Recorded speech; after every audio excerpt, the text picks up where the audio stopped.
किसी ने बड़े कमाल की बात कही है, कोई किसी के साथ बुरा करता है तो उसे उसकी बारी का इंतज़ार करने दो, क्योंकि किस्मत जब तमाचा मारती है तो गाल पर नहीं सीधे रूह पर मारती है। नमस्कार दोस्तों, मैं जितेंद्र कुमार आज आपके लिए एक छोटी सी कहानी लेकर आया हूँ।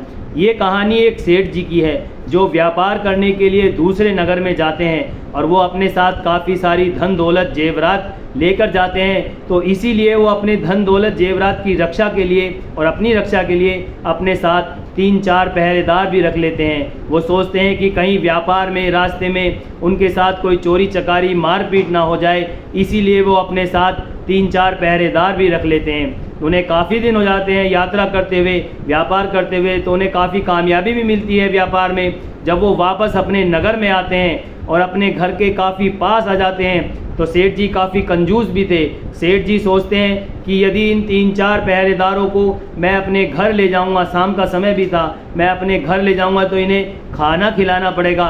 इसी वजह से सेठ जी कहते हैं कि तुम लोग यहीं से चले जाओ, तुमने मेरी खूब मदद करी, तुमने मेरी और मेरे सामान की रक्षा करी, लेकिन मैं आगे अपने आप ही चला जाऊंगा, तुम लोग यहीं से चले जाओ। वो 3-4 पहरेदार अपने मन में सोचते हैं कि सेठ जी को तो हमें घर छोड़ना था, लेकिन जब सेठ जी खुद ही हमें यहाँ से जाने के लिए कह रहे हैं तो ठीक है, हम जाते हैं। तो वो सेठ जी से कहते हैं ठीक है सेठ जी, आपके साथ खूब अच्छी यात्रा रही, आपके साथ खूब मन लगा, कभी भविष्य में आपको हमारी ज़रूरत पड़े तो हमें बता देना।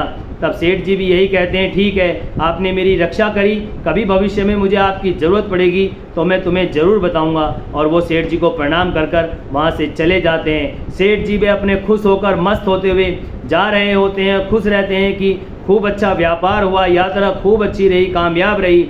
जाते हैं, जैसे भी वो अपने गली के कोने में घुसते हैं तभी उन्हें 60 चोर घेर लेते हैं। सेठ जी सोचते हैं अरे यार, इससे तो मैं 3-4 अपने उन पहरेदारों को लेकर आता तो आज ऐसा ना होता, मेरी कंजूसी की वजह से आज मेरा काफ़ी बड़ा नुकसान हो सकता है। सेठ जी ये सोचते रहते हैं कि काश मैं कंजूसी ना करता, उन्हें खाने खिलाने की वजह से वहीं ना छोड़ाता तो आज मेरे साथ ऐसा ना होता। वो 60 चोर सेठ जी की कनपटी पर बंदूक रखकर कहते हैं सेठ जी, तुम्हारे बैग में जो भी सामान है सारा ज़मीन पर रख दो। सेठ जी एक एक कर कर बैग में से सामान निकालते रहते हैं और सेठ जी उन चोरों की आंखों को पढ़ने की कोशिश करते हैं कि शायद इनमें से कोई जानने वाला निकल जाए, क्योंकि सभी ने अपने मुंह पर कपड़ा बांध रखा था। तभी उनमें से 2 चोर सेठ जी की पहचान में भी आ जाते हैं। तो सेठ जी कहते हैं अरे सोनू तुम, दूसरे से कहते हैं अरे मोनू तुम। सोनू और मोनू भी अपने मुंह से कपड़ा उतार देते हैं और कहते हैं हाँ सेठ जी, तुमने हमें पहचान लिया। तब सेठ जी कहते हैं हाँ बेटा सोनू मोनू, मैं तुम्हें पहचानता क्यों नहीं, क्यों तुमने मेरे यहाँ बहुत दिन काम करा, बहुत अच्छे से काम करा, इसलिए मैंने तुम्हें पहचान लिया। तब सोनू मोनू कहते हैं सेठ जी पैसे की तंगी थी, इसी वजह से हम चोर बन गए, अब बताओ हम तुम्हारे लिए क्या कर सकते हैं।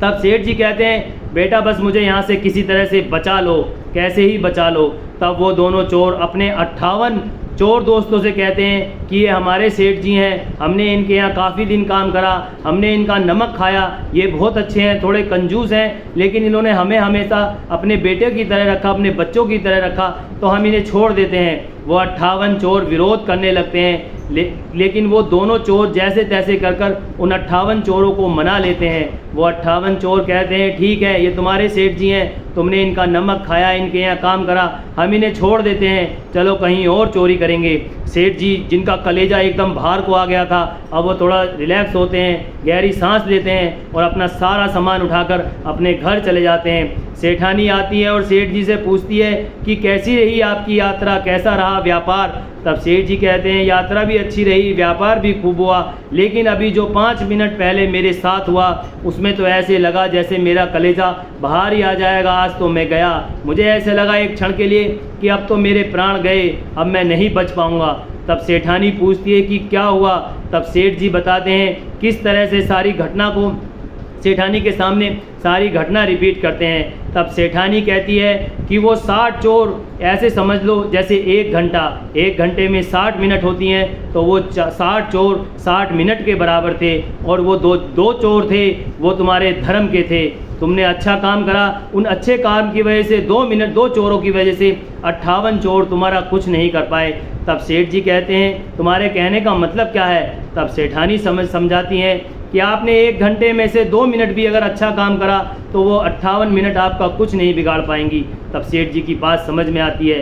तो दोस्तों इस कहानी का सार यही है कि यदि आप 1 घंटे में से 2 मिनट भी भगवान के या अच्छे काम के निकालते हो तो आपके बचा हुआ 58 मिनट कुछ नहीं कर पाएंगे। इसी तरह जीवन में भी यदि आप 2% हिस्सा भी अपने जीवन का अच्छे कामों में, भगवान की भक्ति में, अच्छे कर्मों में दोगे तो आपका कभी कोई कुछ नहीं बिगाड़ पाएगा, आपके साथ हमेशा अच्छा ही होता चला जाएगा। तो दोस्तों यदि आपको ये कहानी हमारी अच्छी लगी हो तो हमारी वीडियो को शेयर करें, लाइक करें और हमारे चैनल को सब्सक्राइब करें। मिलते हैं आपसे एक नई वीडियो में नई कहानी के साथ। तब तक के लिए नमस्कार, जय हिंद।